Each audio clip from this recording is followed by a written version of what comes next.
নতুন সরকার যদি আসে নির্বাচনের পর, তারা কতটুকু সিরিয়াসলি নিবে এবং তারা কতটুকু সিরিয়াসলি কন্টিনিউ করবে। এই লটা উচিত ছিল জনসম্মুখে উন্মুক্ত করে দেওয়া অনলাইনে, যে সবাই এটা অ্যাক্সেস করতে পারবেন, এই ড্রাফটটা বা খসড়াটা সবাই দেখতে পারবেন এবং সবাই মতামত দিতে পারবেন। বিচার ব্যবস্থা আমরা এর আগে দেখে এসেছি। আমরা যারা গুম হয়েছিলাম, আমাদের ক্ষেত্রে দেখা গিয়েছিল আমাদের গুমগুলো অনেকটা ড্রামা করেই গুমের পরে আমাদেরকে মামলাগুলো দেওয়া হয়েছিল। যে মামলাগুলোর যে প্রসেস ছিল, যে প্রসেসে দেখা যেত আমরা দিনের পর দিন, বছরের পর বছর জেলে থাকতাম এবং জামিন যখন চাইতাম সেই জামিনগুলো ক্যান্সেল করা হতো। তো এভাবে করেই আমাদের অনেকেই 1 বছর, 2 বছর, 5 বছর, 10 বছর পর্যন্ত আপনার জেলে থাকতে হয়। বলা যায় অনেকটা বিনা বিচারে। আহ গুমের কথাগুলো তো আসলে বলতে পারতাম না। তো এখন যে আইন করা হয়েছে, সে আইনে ঠিক সেম ভাবে বিচার ব্যবস্থা যেটা হয়, যে অলরেডি দ্রুত বিচারের কথা বলা হচ্ছে। এখন আমরা এখনো পর্যন্ত আসলে নিশ্চিত না যে তাদের বিচার কার্যক্রম শুরু হবে। কারণ আমরা মিডিয়াতে খুললে অথবা যে কোনো কিছু সোশ্যাল মিডিয়া বলেন অথবা যে কোনো টিভি মিডিয়া, নিউজ মিডিয়া যেখানে বলেন, শুধু কথাবার্তা হচ্ছে নির্বাচন কেন্দ্রিক। তো নির্বাচন কেন্দ্রিক কথাবার্তাতে দেখা যাচ্ছে ইভেন আমাদের অ্যাটর্নি জেনারেল যিনি ছিলেন, উনিও সামনে নির্বাচনে অংশগ্রহণ করবেন। তো ছিলেন না, উনি এখনো আছেন। না, সরি সরি, উনি এখনো আছেন। তো উনি সামনে নির্বাচনে অংশগ্রহণ করবেন। তো একটা নির্বাচনী আমেজ সবার মধ্যে চলে এসেছে, যেটা মোটামুটি বলা যায় আমাদের আদালতে ওইটা মানে ইয়াটা ছাপটা পড়েছে। তো সবাই যখন ফোকাসটা ওদিকে, তো আসলে বিচারের এই জায়গায় এই ফোকাসটা আমি মনে করি এটা সরে যাবে। এবং এটা নতুন সরকার যদি আসে নির্বাচনের পর, তারা কতটুকু সিরিয়াসলি নিবে এবং তারা কতটুকু সিরিয়াসলি কন্টিনিউ করবে। এবং এখানে যে বিচার ব্যবস্থা, আইন হয়ে গেলে তো বিচারগুলো তার মতো করে চলবে, সেখানে আসলে সরকার তো বিচার করবে না, বা এখানে পলিটিক্যাল পার্টি। আমরা এর আগে দেখেছি হাসিনার আমলে আপনার দ্রুত বিচারের নামে কত মানুষকে, আপনার কত রাজনৈতিক ব্যক্তিবর্গকে আপনার বিভিন্ন আপনার মানে হ্যারাস করা হয়েছে, জি, ফাঁসির রায় পর্যন্ত দিয়ে দিয়ে। হ্যাঁ, মানে সেটা সন্দেহ করছেন আপনি একটু, যদি ব্যারিস্টার মুনতাসিম তানজির, মানে আইনটা কি আসলে গুম প্রতিরোধ করতে পারবে কিনা, এবং বিচারের যে প্রসঙ্গ উনি বলছিলেন যে বিচারের ক্ষেত্রেও নানান ধরনের প্রতিবন্ধকতা, ফোকাস থাকতে হয়, বা কতটা গুরুত্ব দিচ্ছি আমি, এটা করতে চাই বিচারটা, সেটাও। আর কারণ গুম তো সাধারণত করেন আইন শৃঙ্খলা রক্ষা বাহিনী বা প্রভাবশালীরা, মানে সেই জায়গা থেকে। জি, মানে সবচাইতে গুরুত্বপূর্ণ যে বিষয়টা হচ্ছে, এই লটা কিন্তু এখন পর্যন্ত আমার জানা মতে পাবলিকলি প্রকাশ করা হয়নি, এটি জনসম্মুখে উন্মুক্ত করা হয়নি। আমি এটি খোঁজ করেছি, অনলাইনে কোথাও নেই, এটি কোথাওই নেই। এবং ইনফ্যাক্ট আমরা বৃহস্পতিবার হঠাৎ করে জানতে পারলাম যে এরকম একটি আইন, মানে উপদেষ্টা পরিষদের 47তম মিটিং এ এটি অনুমোদিত হয়েছে। তো যেটি করা উচিত ছিল, এই আইনের যে সমস্যাটা, মানে যে সমস্যা হবে সেটা আমি একটু বলি। সেটা হচ্ছে যে প্রথমে মানে ল মানে তৈরি করার একটা ডেমোক্রেটিক এবং একটা ভালো প্রসেস আছে। সেটি হচ্ছে যে উন্নত দেশেও এটি করা হয়, এটি বাংলাদেশেও কোনো কোনো ক্ষেত্রে করা হয়েছে, কিন্তু এই আইনের ক্ষেত্রে সেই প্রসেসটা স্কিপ করা হয়েছে। এই লটা উচিত ছিল জনসম্মুখে উন্মুক্ত করে দেওয়া অনলাইনে, যে সবাই এটা অ্যাক্সেস করতে পারবেন, এই ড্রাফটটা বা খসড়াটা সবাই দেখতে পারবেন এবং সবাই মতামত দিতে পারবেন।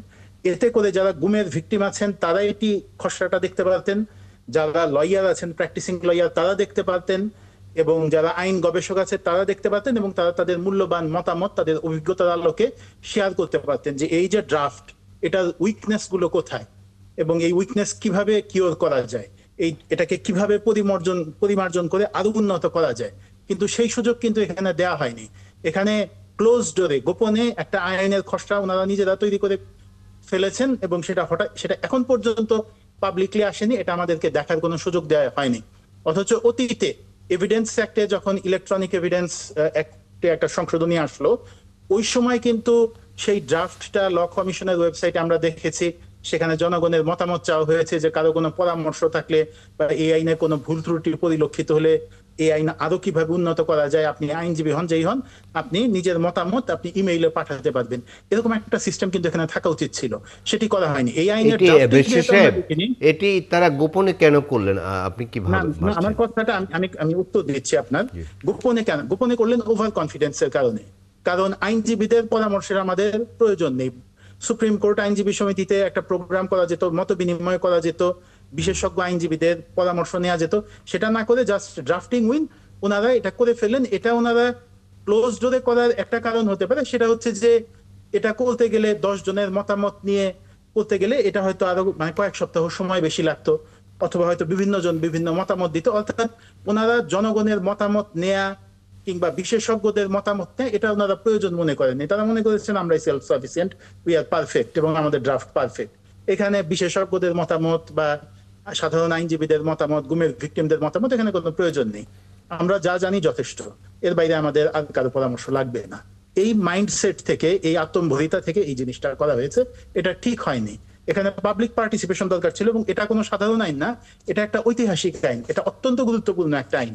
এবং একটা আইন এটা তো তৈরি করার পর খসড়াটার তারা চূড়ান্ত অনুমোদন করলেন, এখন মানে চূড়ান্ত অনুমোদন, এখন খসড়াই যেহেতু চূড়ান্ত অনুমোদন করে ফেলেছেন হ্যাঁ। এবং সেই খসড়া পাবলিকলিও প্রকাশ করেন, খসড়া চূড়ান্ত অনুমোদন উপদেষ্টা পরিষদে যখন হয়ে যায়, আলটিমেটলি পরবর্তীতে কিন্তু এটি প্রেসিডেন্ট সাইন করে ফেলেন।